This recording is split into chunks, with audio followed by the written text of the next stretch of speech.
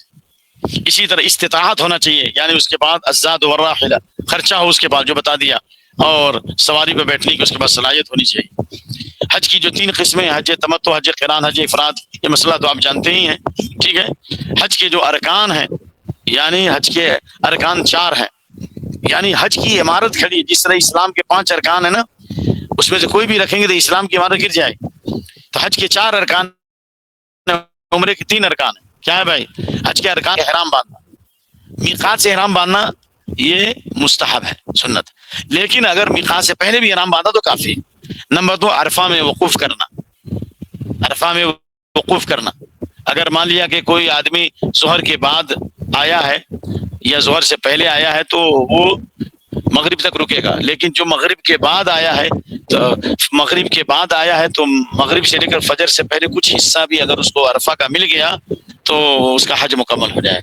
لیکن جو عرفہ میں آیا ظہر سے پہلے یا ظہر کے بعد، اس کے لیے مغرب تک رکنا ضروری ہے. اگر مغرب سے پہلے اگر آپ چلے گئے تو آپ کو دم دینا پڑے گا. طواف زیارہ، اسی طرح صفا مروہ کی سعی ہے. واجبات حج کیا ہے؟ اگر ارکان حج میں سے کوئی بھی رکن چھوٹتا ہے تو دم دینے سے کام نہیں چلے گا. اور حج کے جو 7 واجبات اس میں سے کوئی رکن ہے، کوئی واجب چیز چھوڑتے ہیں تو عبداللہ بن عباس کے فتوی کے مطابق جو ہے بکری ذبح کرنی پڑے گی. اس بارے میں کوئی حدیث نہیں ہے، ابن عباس کا فتویٰ ہے.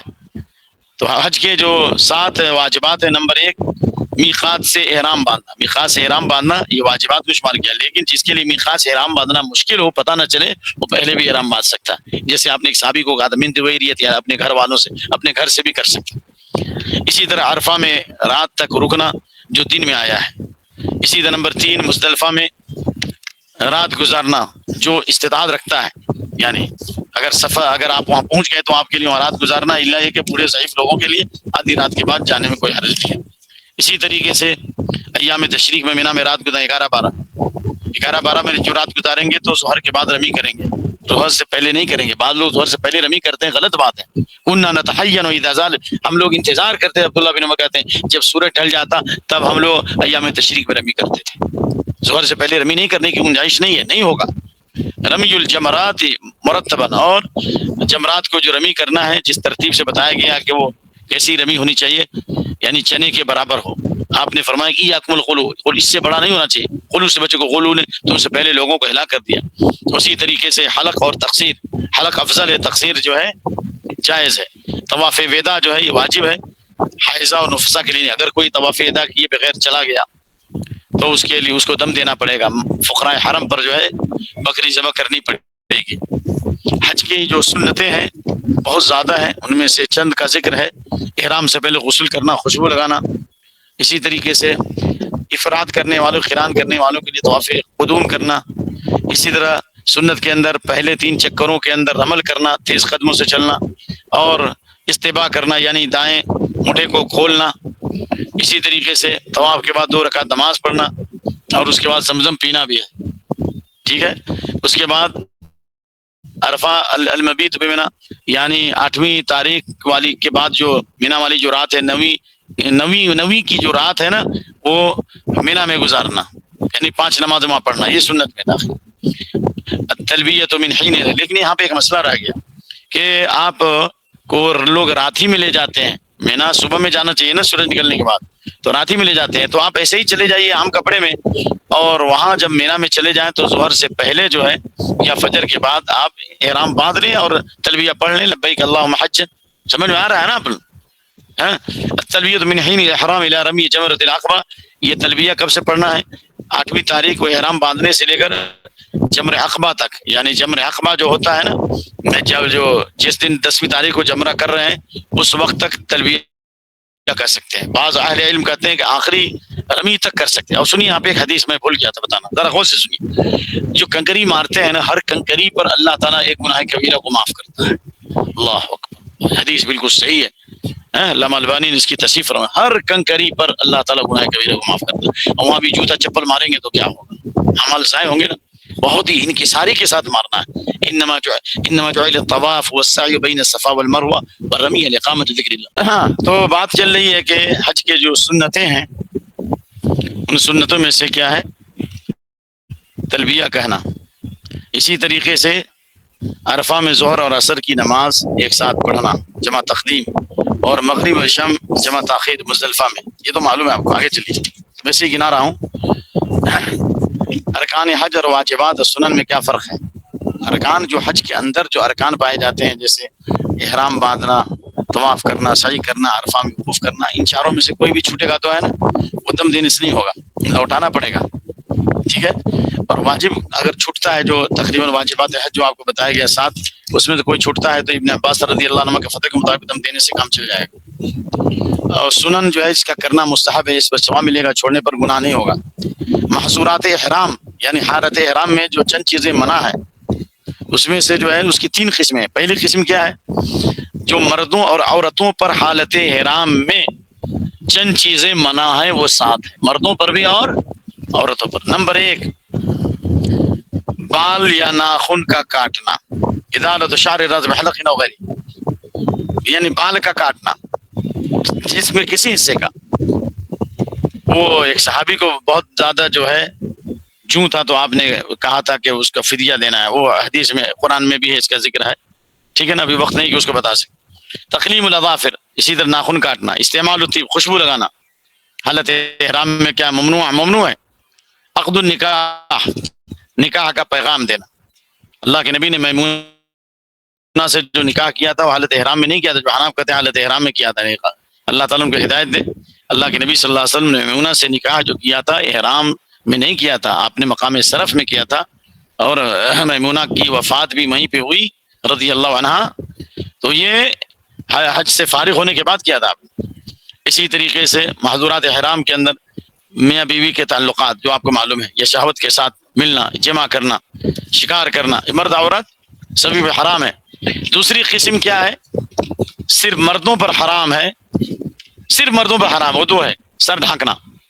اگر کسی نے غلطی سے سر ڈھانک لیا تو اس کو دم نہیں دینا پڑے گا اس کے کئی سر کو کھولنے کے لیے، یا یعنی سیلا ہوا لباس پہننا. لیکن اگر کسی کے پاس احرام کی چادر خراب ہو گئی، احتلام ہو گیا، تو مجبوری میں اگر وہ پاجامہ پہن لیا تو کوئی حرج، اس کی بھی روایت آتی ہے. اور اسی طریقے سے آپ بہت سے لوگ جو ہے یہ نہیں پہننا ہے، کیا کہتے ہیں، موزہ نہیں پہننا ہے، ٹھیک ہے، لیکن جوتا پہن. اللہ کے نبی صلی اللہ علیہ وسلم نے جو عرفات میں جو خطبہ دیا تھا، لِيُحْرِمَ أَحَدُكُمْ فِي إِزَارٍ وَرِدَاءٍ وَنَعْلَيْنِ، احرام باندھے کس میں؟ ازار میں اور چادر میں، اور ازار میں اور چادر میں، ٹھیک ہے، اور اپنے جوتوں میں. اور جس کو جوتا نہ ملے وہ خف پہن لے اور خف پہن لے. تو اگر مان لیا نہیں مطلب یہ لیحرم جان سکتا ہے، لیکن اس کو نہ ٹخنے سے نیچے کاٹنے، یہ کاٹنے کا حکم پہلے دیا تھا لیکن عرفات میں آپ نے نہیں دیا تھا.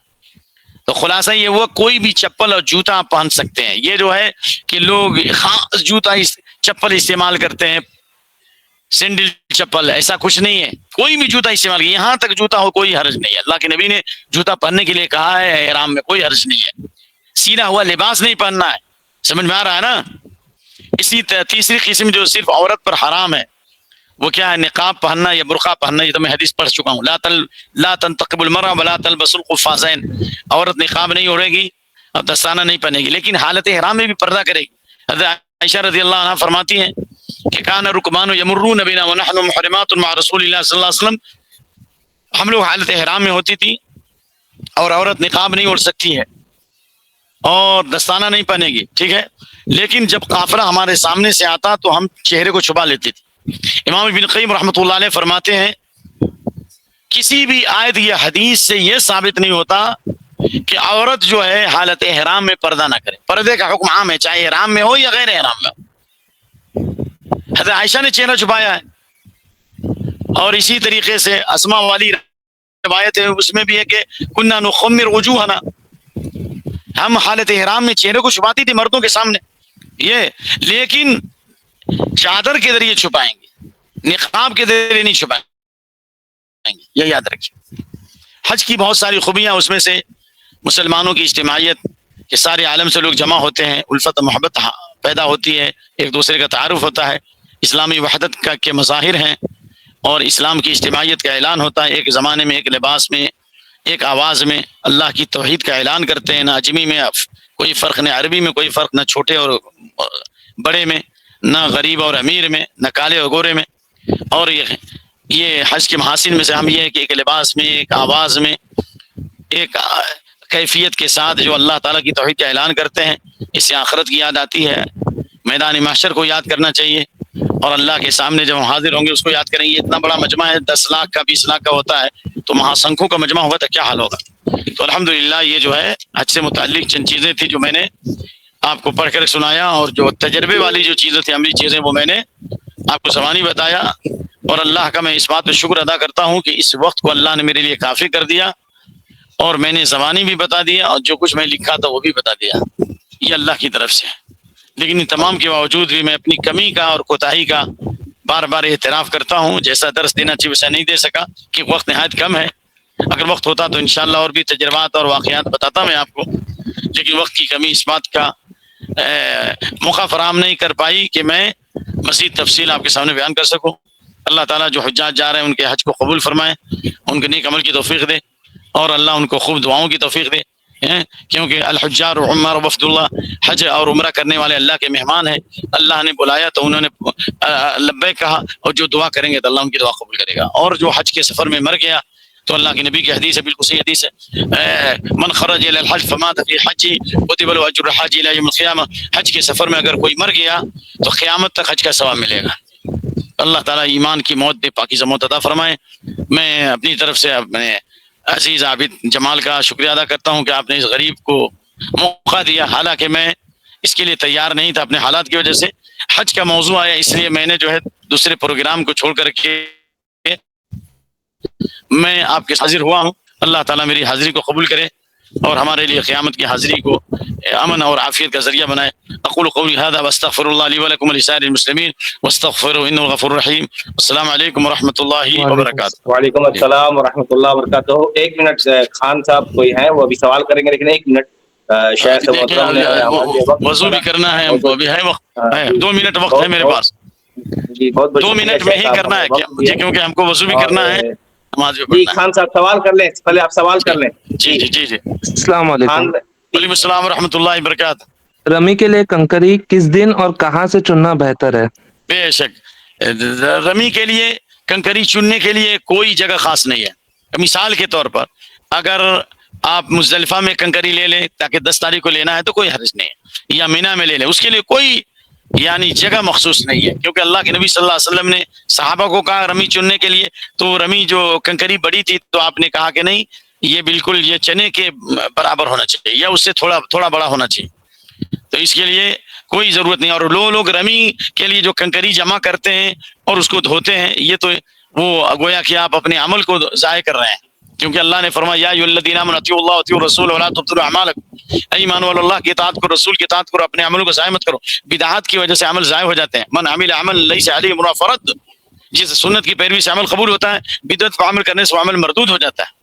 تو اس کے لیے کوئی جگہ خاص نہیں ہے، کہیں سے بھی رمی لے سکتے ہیں، یہاں تک کہ وہ جو رمی کی گئی ہے اس میں جو گرا ہوا رمی ہے، صحیح قول کے مطابق اس کو بھی اگر آپ استعمال کریں تو بھی کوئی حرج نہیں۔ بات منع کرتے ہیں لیکن منع کی کوئی دلیل نہیں۔ جو رمی استعمال ہو چکی ہے جمرات کے پاس، اس کو بھی اگر آپ کو باہر گرا ہوا مل جائے اس کو بھی استعمال کریں، نو پرابلم، کوئی حرج نہیں انشاءاللہ، صحیح قول میں۔ جزاک اللہ۔